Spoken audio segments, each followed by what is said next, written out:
So for those who don't know anything about me, my name's Kevin Poulsen. I'm the news editor at Wired.com.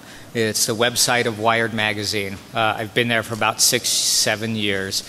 I founded the Threat Level blog, which has been going about that time, covering computer security and electronic privacy and electronic civil rights. I've been covering cybercrime and hacking and the scene for about 13 or 14 years now. Man, I'm old. And if you go back before that, I myself was a hacker in the late 80s and the early 90s. I used to hack the phone company quite a bit. It was what the kids today would call an advanced persistent threat.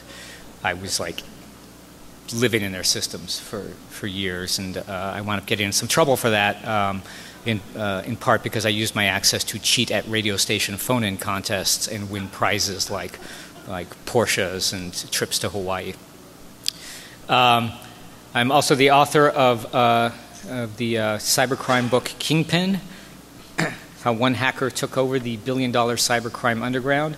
This is about Max Vision, a one-time white hat hacker who did a lot of work around the Snort IDS, who went bad, wound up getting into the carding scene and then taking over a huge chunk of the underground, fighting with feds and Eastern European hackers and making a lot of money.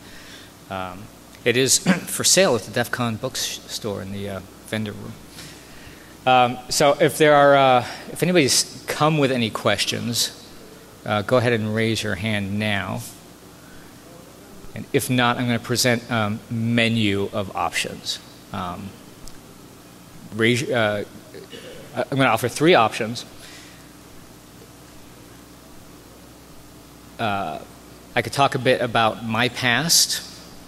I could talk about my book. Or I could talk about the Bradley Manning case and how we came to break the story of his arrest. So for option number 1, my criminal past, show of hands.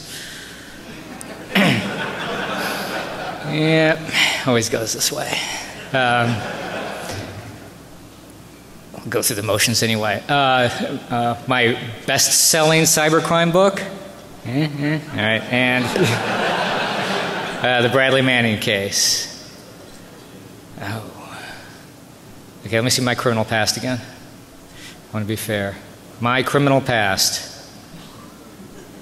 Okay, I'll start with that anyway. So, I got started in the when I was a teenager in the early '80s, hacking the phone company without a computer. So they called it phone freaking back then. Are there any phone freaks out there in the audience? Oh, yeah, keep the fires burning, man. So it was a lot of social engineering and a lot of some electronics.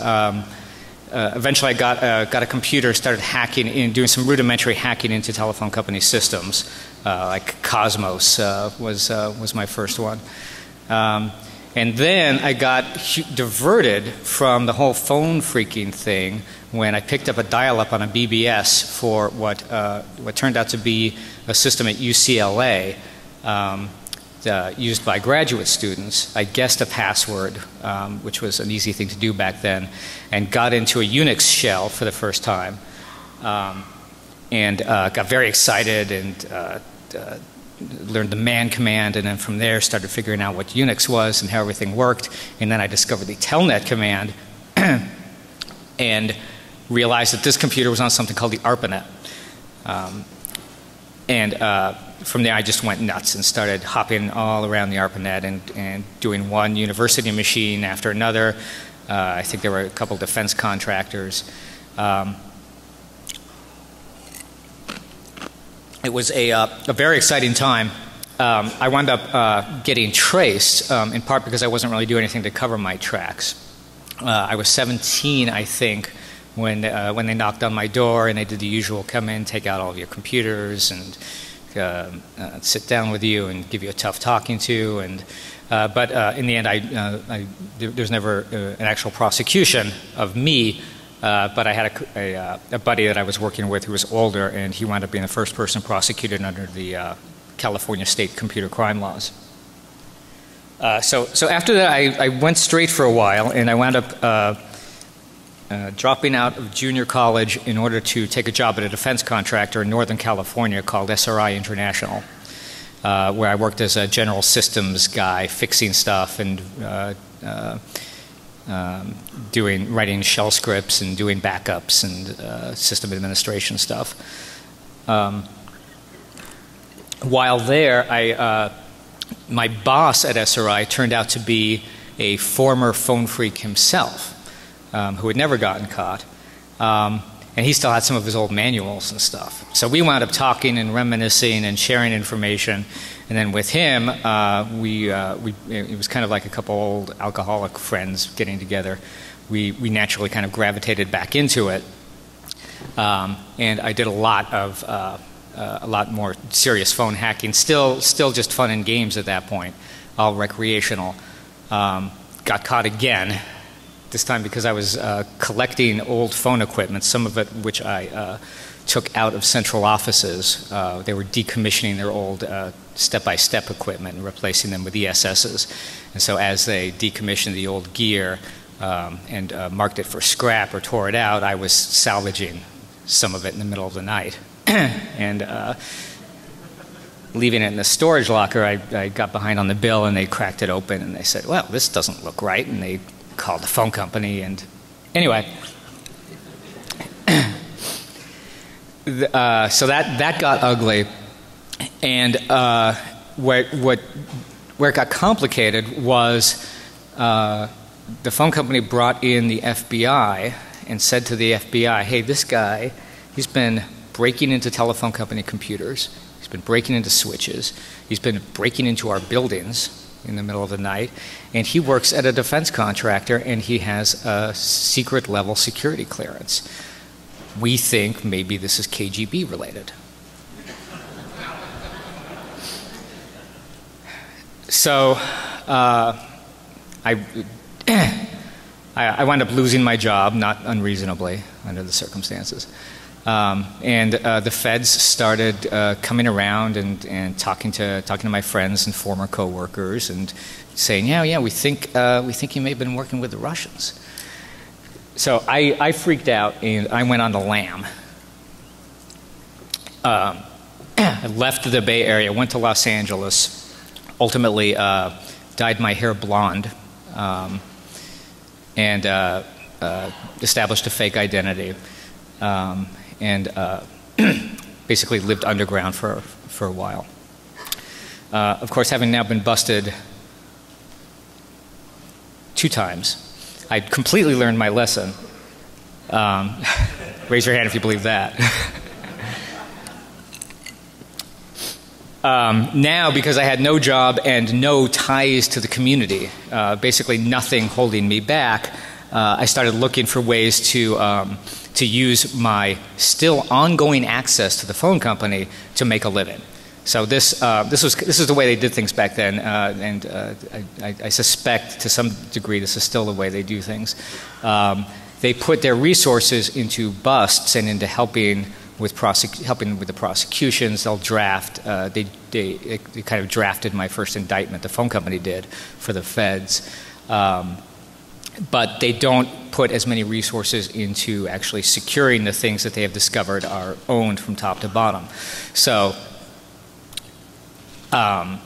even now that I had been busted and completely exposed, and they had everything in my storage locker, and they basically knew everything that I had access to, all of these systems and switches and systems that control switches and customer service systems, buildings that were easy to break into with very little effort.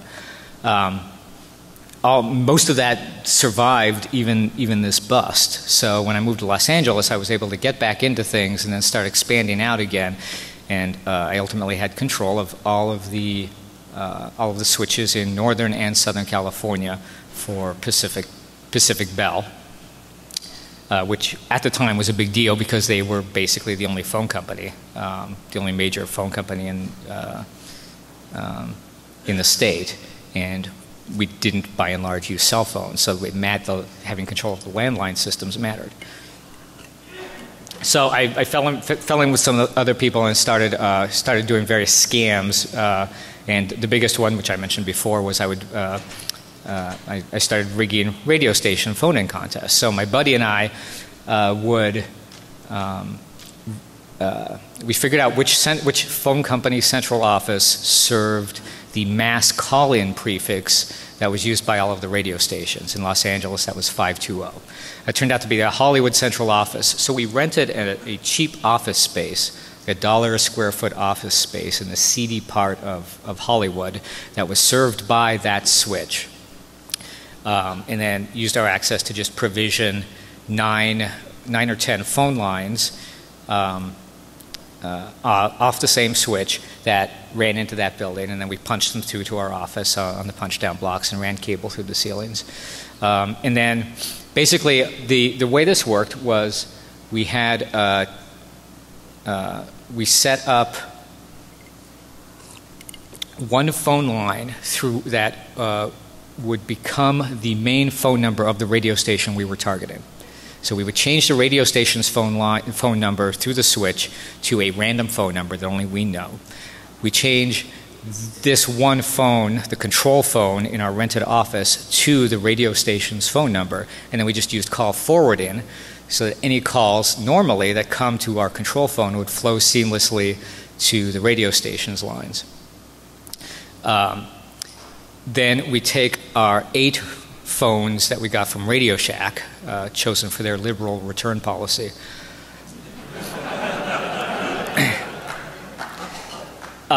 Each of these phones were set up with a custom calling service that they called hotline service, I believe. Basically, you could program this phone. When you pick it up, it calls a pre-programmed phone number. Actually, it was the speed calling code 2. Whatever you had programmed as speed calling code 2, it would ring immediately and directly to that number. So all 8 of these phones were programmed to ring to the secret number of the radio station that only we knew. Then when the contest began, they say if you're the 101st caller, you win a Porsche 944 S2 Cabriolet convertible. We have the control phone. It starts ringing off the hook as people call in to take a stab at winning the convertible. Every time a call goes through on call forwarding, and I have to explain the basics of 80s and 90s era telephony because nobody has landlines anymore. But every time a call goes through, it does a short like half ring. So it'd be ring, ring, ring, ring. Oh, the contest has begun. So we kind of count it out. Well, it's probably about 50 calls, 60 calls, 70 calls, 80 calls. Then we pick it up and we unforward it. So now nobody is reaching the radio station anymore. They're all just reaching this phone, which is busy now. And then we have these 8 phones. So my buddy takes 4 of them. I take 4 of them. We just pick them up and start cycling through with a switch hook. Hang it up, pick it up, hang it up, pick it up. So now we're flooding all 8 of the radio station's phone lines with these 2 guys in this rented office, basically simulating the traffic that they would be getting if they were still getting calls from the rest of Los Angeles. And they would start answering and counting it out. Oh, you're caller number 90, almost. Oh, you're caller number 92, almost. And we'd have to disguise our voices and let out like a dejected note when they said that. They'd say, you're caller 92, better luck next time. Oh, man. Then the next, you're caller number 93, better luck next time. Oh, no. Same person every time. And then finally we'd be the 101st caller, and we would act very excited, which wasn't hard because you just want a Porsche, or in another case, like $20,000 or $30,000 in cash. And we talk on the air and everything, and then go down and present fake ID and collect the prize. So that was basically how I made my living for a while I was hiding from the FBI and the phone company, which turned out to be don't want to mess with the phone company. They're very, very serious. So I did other things. That was probably the biggest. It was definitely the most fun, and it ultimately is the one that got me in the most genuine trouble. So I was doing this, and then the feds, while I was doing all of this in LA, the feds had no idea where I was or what I was doing. They were still working their case in Northern California based on what they had found in that storage locker and in my home.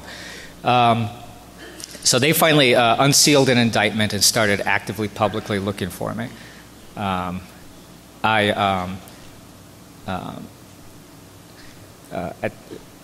this point, they put me on a television show called Unsolved Mysteries.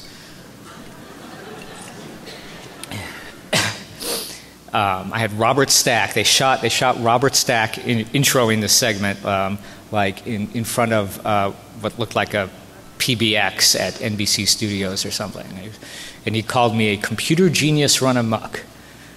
Of course, he said it as Robert Stack. So, imagine a computer genius run amok. Or was that Richard Nixon? Anyway. And they'd hired an actor who like actually portrayed me breaking into phone company computers, breaking into ARPANET. They went back to my old like childhood thing. Showed him like trying a password, and he gets frustrated when it doesn't work, and he goes, and then he puts it in again. And breaking into phone company buildings and generally acting nerdy. It wasn't a bad performance. But they didn't have my current picture with my hair dyed a Julian Assange white. They had an old picture with me, you know, with brown hair. Plus, I had gone through like I'd filled out a little bit. I'd gotten a little bit older. So I was on Unsolved Mysteries, and nobody,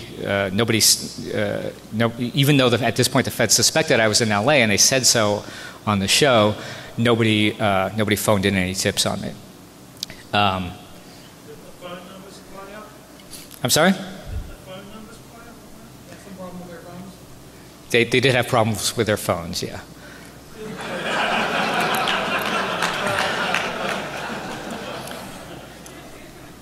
Anyway. No elaboration? I didn't do anything to their phones. I don't know what happened to their phones. Apparently they had problems with their phones, but so where was I? Robert Stack, yeah. Nixon.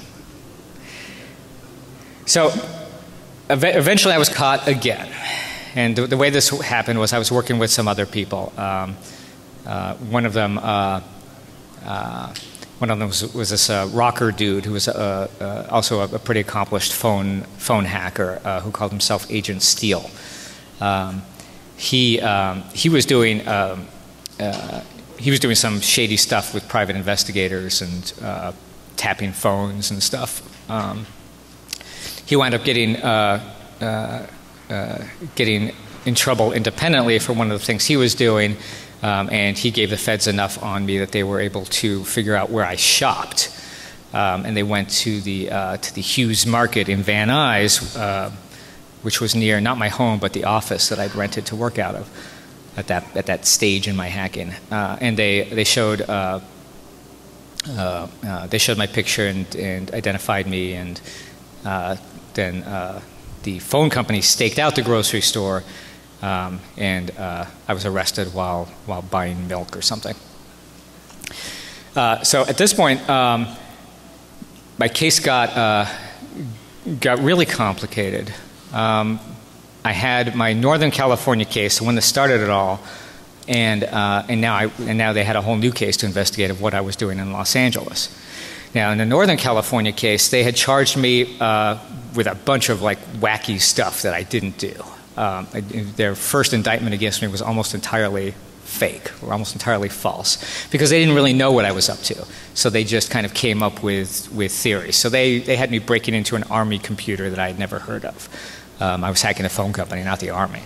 They had me stealing a classified document, and at the time I had no idea what that was about. So they basically they came up with a whole very creative indictment that kind of made me look like, yeah, maybe I might be a Russian spy.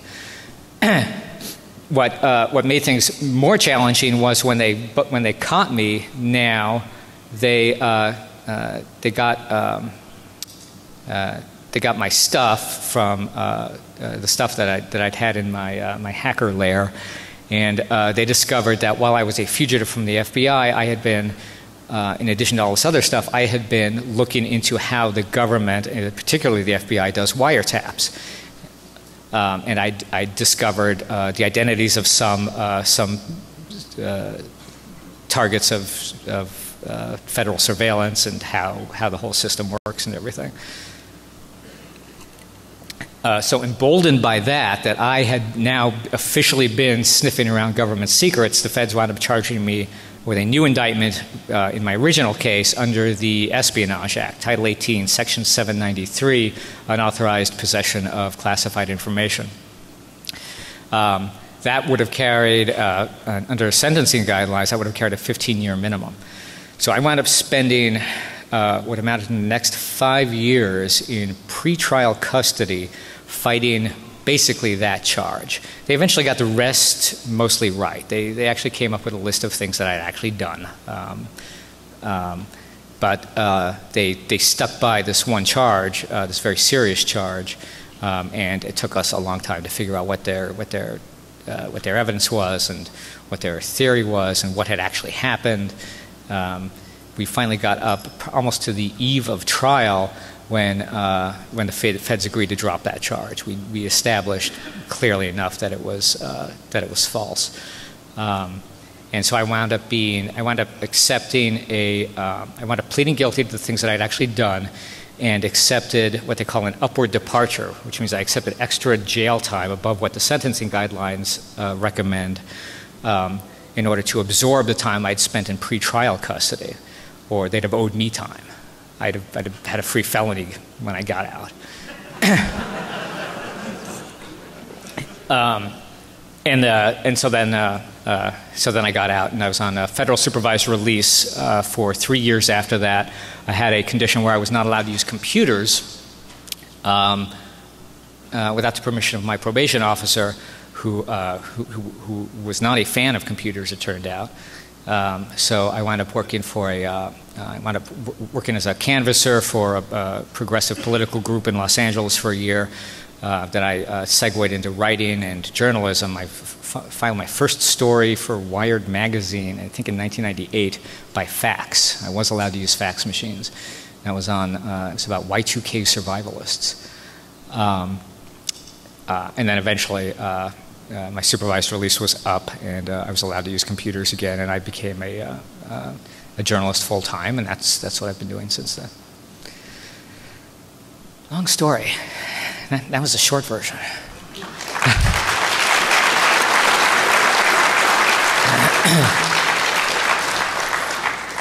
Thank you. Thanks, Sadie.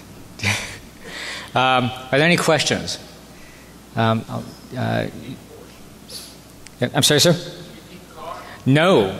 I drove the car for a little bit, and then I sold it on consignment because I needed money. So they did take all my money, for what that's worth. Yes, sir. Did you ever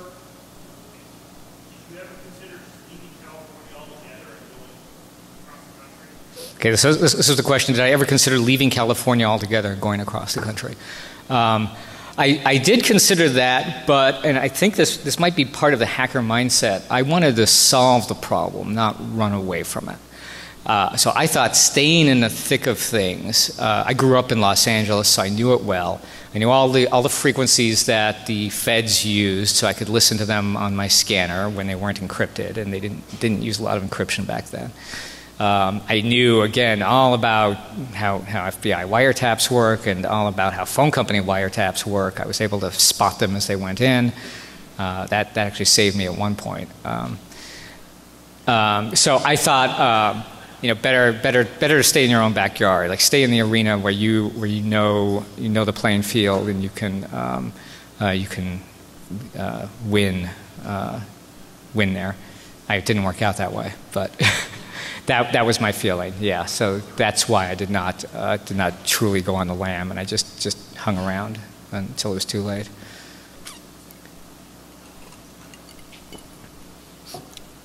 Any other questions? So the reporting on security matters on 27B/6 is considerably less breathless than typical mainstream media, probably because there's a little more intelligence and knowledge about what's going on the blog. How can we as a community help mainstream media to be less like Fox in their reporting on technical matters? That's a good question. Did everybody hear him? Okay, so the question was, first he correctly used the original name of my blog, 27B/6. Thank you. Who gets that reference? Oh yeah. And then the question was, what can you as a community do to help the mainstream media report on hacking and cybersecurity stuff less breathlessly and more accurately? The real key there is to be very, very, very patient. In a place like Wired and in some other publications like Forbes, CNET, where they have dedicated cybersecurity reporters, where that's their beat, you're talking to people who already know the field well, and they'll generally be able to communicate with you without a lot of hand-holding, maybe. A smart journalist will ask a lot of questions. I mean, even I have a somewhat technical background, as you now know. I still ask a ton of questions, and I'm completely shameless about it, and I have no pride at all. And I will deliberately ask stupid questions just to make sure that I actually know the topic that I'm writing about. So you have to be very patient about that. And if you're talking to somebody who, from like, you know, television network, somebody who maybe doesn't understand what IPv6 is, who doesn't know what an IDS is, who thinks that Anonymous is a unified gang with a single leader, the real key is to just not get frustrated and help them do their jobs, and just very calmly lay everything out for them. And a good reporter will be receptive to that.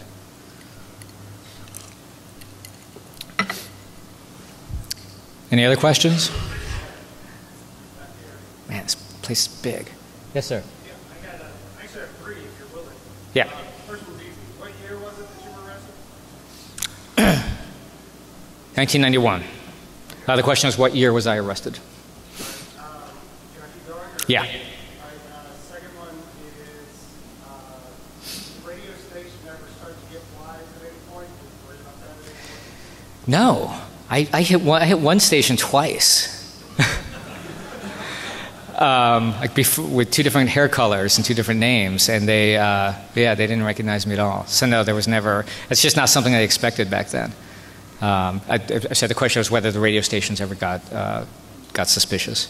So no, it wasn't something that was on their radar at all. My final question is, I think it was 2008, Tom Cruise, Church of Scientology video went up, Wired defended it, and kept it on there so they were kind of cease and desist. Do you have any insight into what all inspired the decision? Was it just like a First Amendment kind of thing, or did you know the back history of the law? 2008. 2009. The Tom Cruise video. Did we get a cease and desist? Huh. Okay. Yeah, I don't even remember that. You even were like, I mean, you as a Wired were like, we're not taking this down under any circumstances. This is news. Okay.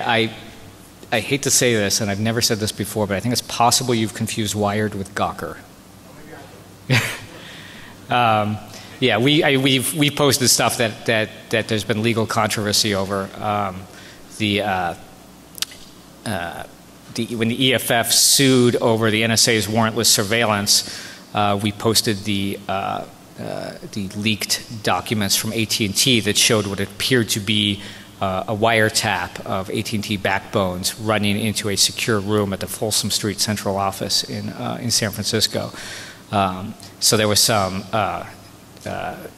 gnashing of teeth by AT&T in court documents over that when we published that material. So we've been in that situation a bunch of times. We've always been pretty fearless about posting material like that. We posted the Bradley Manning chat logs eventually. And the reason, of course, is that we're part of Condé Nast, which is a vast publishing empire with lawyers who are standing by and have a good First Amendment ethic. So they've always supported us. They'll look at it and they'll support us when they can. And if you send us a cease and desist, we don't get scared. We just send it to our lawyers in New York and let them handle it. Yes, sir. What drew you to write about Iceman, and do you see more CIs turning rogue? More CIs turning rogue? Yeah. Okay. So the question was what drew me into writing about Iceman, and do I see more confidential informants going rogue? That's a reference to my best-selling book, Kingpin.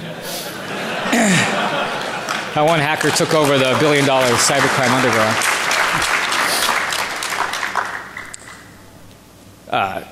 Just a footnote, by best-selling, it was the best-selling book in the hacker category on Amazon.com.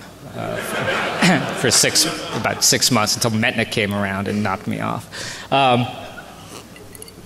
So thank you for that question. So I'd been the book is about, if you haven't read it yet, the book is about a white hat hacker named Max Vision who was very active in this community in the 90s. He created a free open source repository of intrusion detection signatures called Arachnids. That a lot of people credit with being playing a key role in the growth of Snort. He was he did a lot of pen testing. He volunteered his time and did pen testing services for free for charities. He was generally a good guy, but he had an impulsive streak. And in I guess it was 96, 98,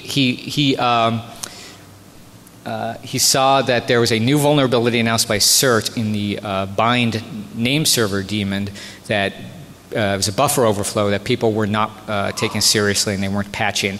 So he wrote a script that scanned a vast swath of the internet's IP space looking for vulnerable bind installations, exploited the hole, went onto the system, and patched the system in order to secure this vulnerability. He thought he was doing a public service. He aimed this script specifically where he thought it was most needed, namely the Pentagon's IP address space.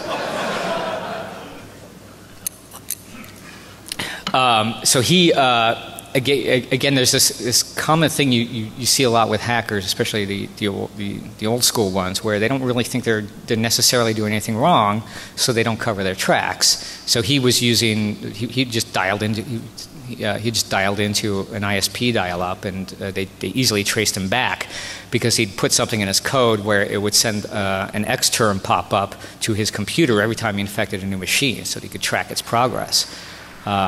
When he hit the Navy's IP space, he got so many pop-ups that his computer crashed. It was like a reverse DDoS. Anyway, so they easily traced him. They busted him. They prosecuted him. He tried the defense that he was helping out, but he had put a back door in his code so that he could get back into these systems ever if he wanted to. And that undermined the white hat Good Samaritan defense. He went to jail for 18 months, which was not a lot by modern standards. But it was enough to ruin his white hat career. So he got out around 2002. He couldn't find legitimate employment, and he wound up hooking up with some people that he had met while in jail, like white collar criminals, experienced white collar criminals, and working with them on credit card fraud schemes to make money that way. And then he discovered the whole organized carding underground. which some of you are probably familiar with, sites like Carter Planet and Shadow Crew. He started hacking the people that moved in these circles, the Carters, other black hat hackers, stealing their stuff and then selling it to an ex-con in Los Angeles who would use the stolen credit card numbers to make really good counterfeit credit cards, and then pass them out to his employees who would go to the mall and buy up stuff that they could resell at eBay. So I'd been interested in Max's story since his original case, where he was busted for hacking the Pentagon and closing all of these holes and leaving his back door. It seemed like a really kind of quixotic thing to put his whole career and his life on the line to do something that had nothing, absolutely no value except hack value. It was just kind of a cool thing to do. He wasn't making any money off of it. He just said, I can do this, so I'm going to. So I covered his case closely at the time and interviewed him when he started serving his sentence. And then I kind of lost track of him, and I didn't know that all of this was going on, that he had gotten out of jail and gotten back into cybercrime in a more serious way. In fact, really nobody did, until he popped up again in 2007, back in the news, and it turned out that when he went back into the cybercrime underground, he had he wasn't just doing basic fraud like other hackers. He was breaking into the criminal websites where credit card numbers and identity information are bought and sold, and then he would steal the entire user database from these sites, put them on his own website, and then drop the tables, destroy the old websites behind him. So he had staged this massive hostile takeover where there were all these little criminal websites that each had maybe 4,000 users on them. He broke into them all, destroyed them, and then created a super site where every criminal buying and selling stolen credit card information, thousands and thousands of them, now had no choice but to operate on his site. He'd send them out an email saying, hey, I'm running things now, I'm in charge. What tripped him up was that one of the sites that he did this to, called Dark Market, had an undercover FBI agent on it in a fairly senior position. The undercover FBI agent used this as an opportunity to completely take over Dark Market as an official undercover FBI operation. He went to the guy that was running it and said, hey, you can't defend yourself from this mystery hacker, called himself Iceman. Why don't you let me run your service for him? You know me, I'm a respectable criminal. I've been operating spam botnets for years. I can run your service for you. So this guy basically unknowingly let the FBI take over system administration of his system, Dark Market, and then what ensued was this long-running battle between Max, who ran CartersMarket.com, which was supposed to be one site to rule them all, against Dark Market, against the FBI running Dark Market, which was thwarting Max's efforts to create a unified underground by having the audacity to not stay down when he hacked them. So Max eventually found out that Dark Market was an undercover FBI agent operation. He tried to expose the FBI agent that was running it. Nobody believed him because he had hacked them already, so they thought now he's just making up stuff about them. The feds cultivated some informants and made some busts in Max's circle and kind of busted their way up. Did some various electronic surveillance methods, and then they eventually caught him and discovered, yes, this is Max Vision, who we've busted before. So so as soon as Max was busted and they announced the indictment, I said, oh my God, this is Max Vision. I can't believe he did all this. I didn't even know about it. And I started looking into it for a story for Wired Magazine, and I eventually turned into a book proposal and wrote the book and talked to everybody that Max worked with the people that knew him in real life, the people that knew and feared him online, the FBI agent that eventually took him down. And it just turned out to be a really, really interesting kind of multi-layered story of how a very good guy can go very bad under the wrong circumstances and with a slightly incomplete ethical makeup. So that's why you should all read it. And I forgot the second part of your question, but I think it had something to do with confidential informants.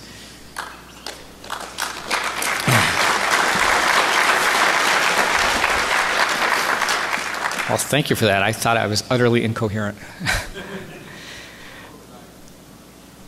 I'm sorry? That's what we like. Okay, yeah, so the second part was whether a lot of confidential informants are turning. Max had helped the FBI back in his white hat days, but he wasn't really an informant. He was more of a consultant. He told them what the latest vulnerabilities were. He basically helped them interpret BugTrack.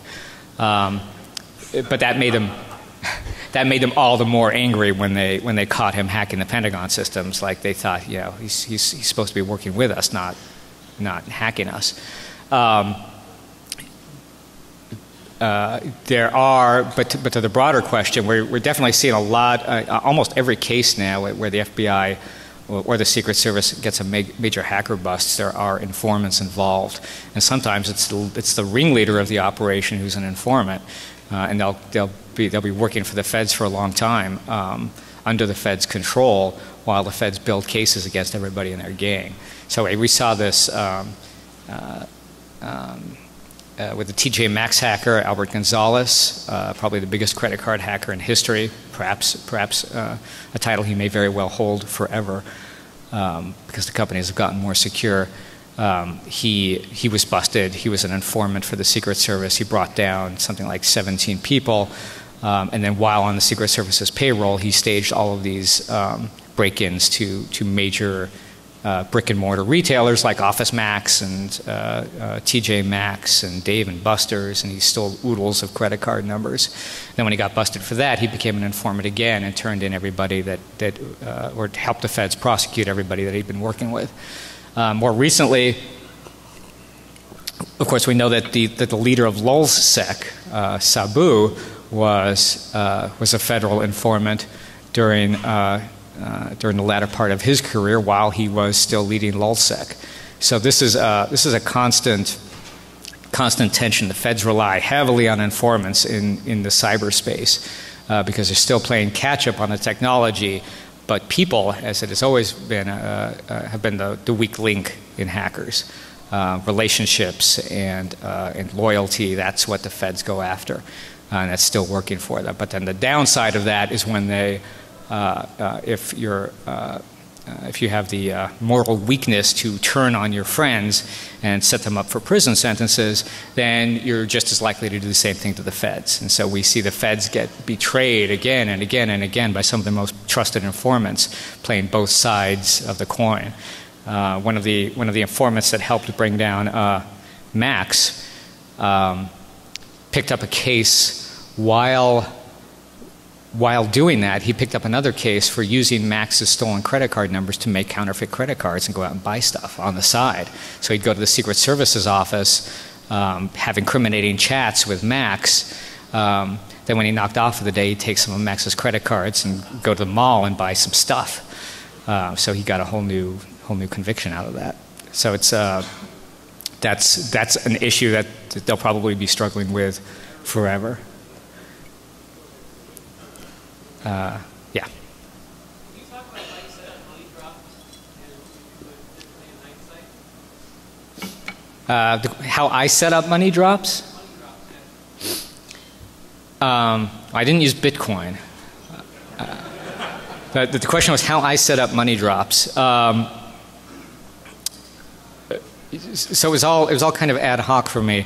I had some partners that I worked with while I was a bad guy who would have to get cash to me from time to time. I had one thing that I did that I didn't talk about where in addition to the radio station contest, this was like a side business.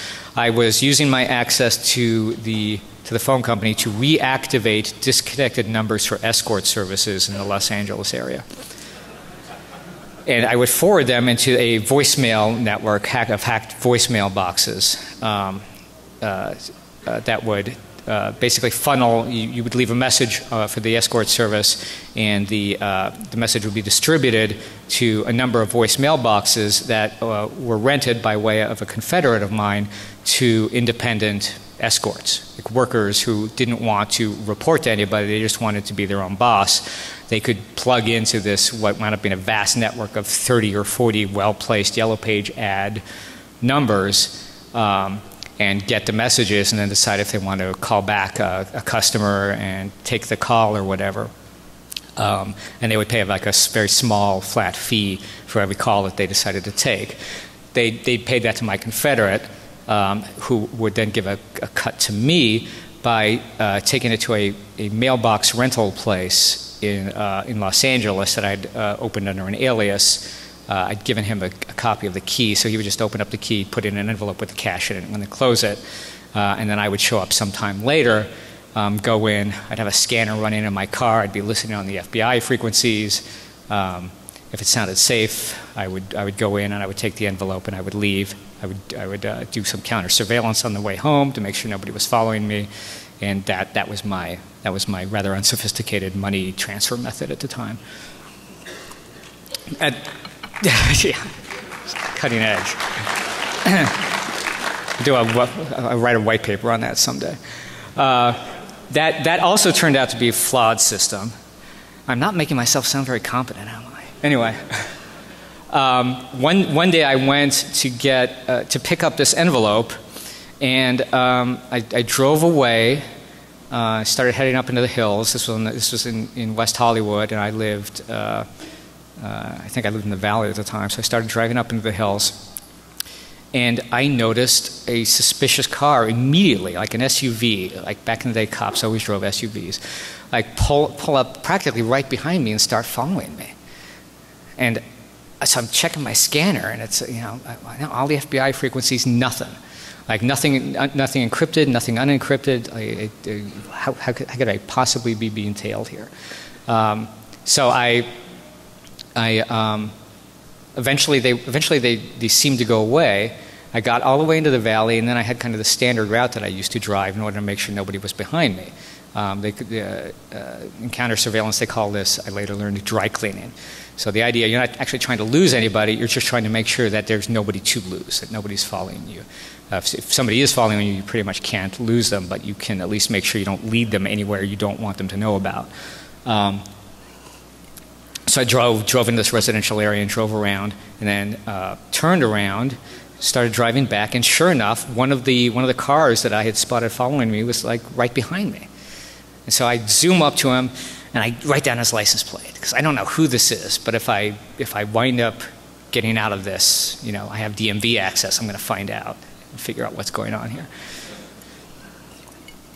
And I zoom off, and I drive around, and eventually, once again, I'm completely clear. There's nobody behind me. I've done 5 turns through streets, residential areas. There's definitely no way that I could be being followed on the ground.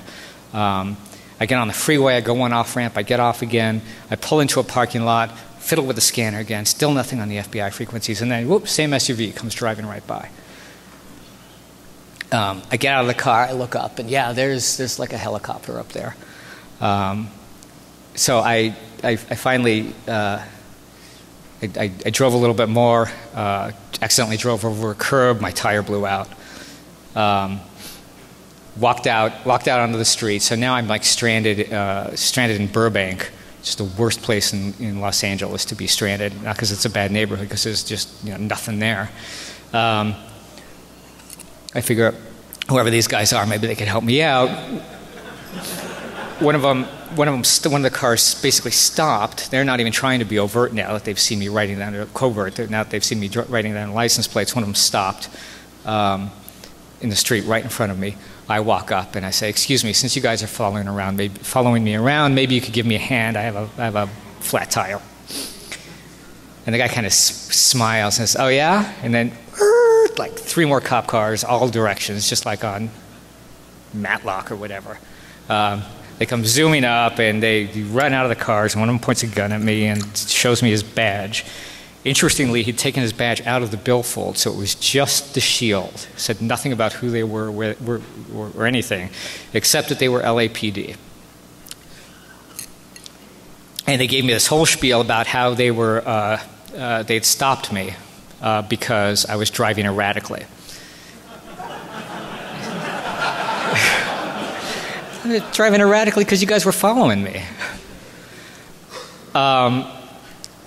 And they would not, it was the weirdest thing, they would not admit that they'd been following me or tell me anything about where in the LAPD they worked or anything. They wound up taking me into custody at Parker Center. They took my fake ID. They asked me a bunch of questions. Where do you work? What do you do? Why were you driving so erratically? They found the scanner in my car. They asked why I had a scanner in my car. I don't even remember what I answered to that. They fingerprinted me. I was a fugitive from the FBI at this point. But for whatever reason, and I had nothing to do with this, but for whatever reason, they didn't get a match. Like they had my prints, the FBI had my prints, but there was no match. So they let me go. And eventually, through more investigation and some lucky breaks, I figured out who these guys were. They were with the LAPD's Administrative Vice Unit. And they weren't looking for Kevin Poulsen. They were looking for the guy who was reactivating escort service yellow page numbers. Because it turns out all of these disconnected numbers in yellow pages all around LA and Orange County, they'd all been disconnected by court order. These were services that had gotten busted for prostitution, and as part of that, there's a court order that disconnects the numbers and leaves all this prime yellow page real estate unused, and that's what I had been meddling in for the sake of these independent contractors and myself, and so they then figured out who I was shortly after I figured out who they were. Because they'd been working with a phone company. They'd been working with a phone cop on the question of how these numbers were getting reconnected. The phone cop, just on a hunch, said, "Boy, you know, this guy, he doesn't seem to work for us." That was their first theory. It must be a phone company insider. But after they had me in custody, they decided that wasn't the case. And eventually he just called up to his Northern California office and said, "Hey, can you send me a picture of Kevin Poulsen?" Just a hunch. And they sent him down a picture. He said, "That's the guy. We had Kevin Poulsen. We let him go. He's wanted by the FBI. He's been on Unsolved Mysteries."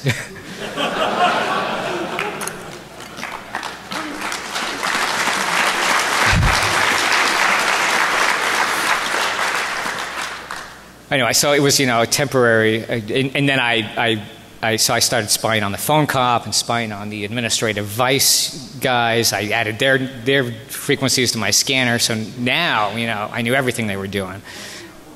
It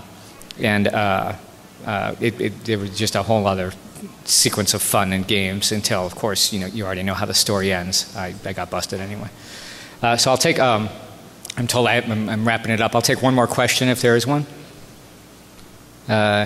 Yeah, the guy in the EFF shirt. Right, that's 30 people.